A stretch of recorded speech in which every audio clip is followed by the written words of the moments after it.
Tu veux savoir pourquoi nous échouons? Quand un Pakistanais arrive en Europe, il ne vient pas réussir sa vie, il vient remplir une mission.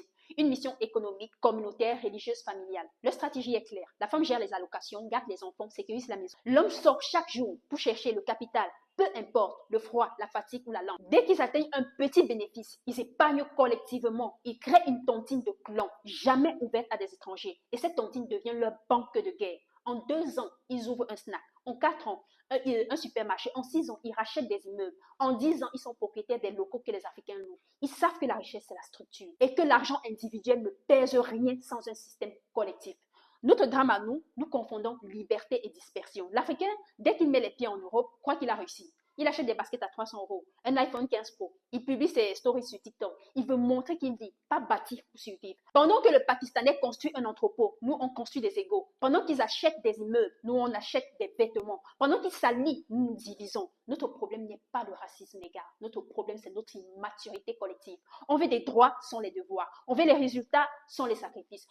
Et quand on échoue, on accuse le système. Mais la vérité, c'est que le système n'aime personne. Il récompense ceux qui s'organisent. Tu peux détester ce que je vais te dire, mais regarde autour de toi. Un arabe ne trahit pas son frère, même s'il ne s'aime pas. Ils se soutiennent dans le business. Leur logique est simple. Mieux vaut que la richesse reste dans notre communauté, même si je ne t'aime pas.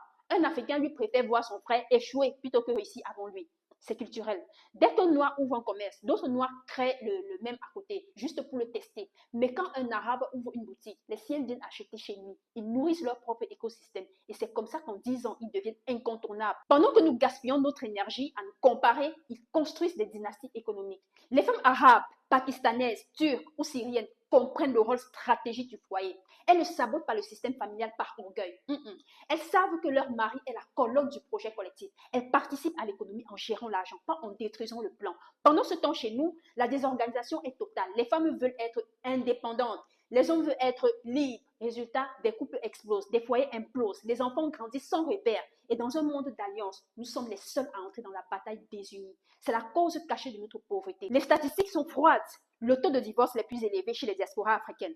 Le taux de collaboration est plus faible entre entrepreneurs noirs et les taux de capitalisation les plus bas dans nos communautés. Regarde bien, les Arabes ne font pas de bruit. Les Pakistanais ne s'exhibent pas. Ils bossent, ils s'organisent, ils observent dans l'ombre. Pendant ce temps, l'Africain parle, live Facebook, débat TikTok, conseils sans expérience, apparence sans substance. Mais dans les bilans comptables, ce sont les silencieux qui gagnent. Leur secret, pas d'exposition inutile, pas de guerre d'ego, pas de perte de temps, juste du travail communautaire structuré. Notre problème à nous les Africains, c'est qu'on travaille pour prouver, pas pour prospérer. Chaque achat devient une démonstration sociale. Chaque réussite devient un concours de vanité. Mais dans les quartiers européens, le vrai pouvoir ne se montre pas. Il se cache dans les baux commerciaux, dans les actes notariés, dans les circuits de distribution. Pendant que tu cherches la visibilité, eux, ils cherchent la rentabilité. Leur puissance repose sur un mot, le clan. Ils investissent entre eux, s'embauchent entre eux, se protègent entre eux. Un Libanais propriétaire d'un immeuble ne louera pas à un inconnu avant d'avoir proposé à un membre de sa communauté.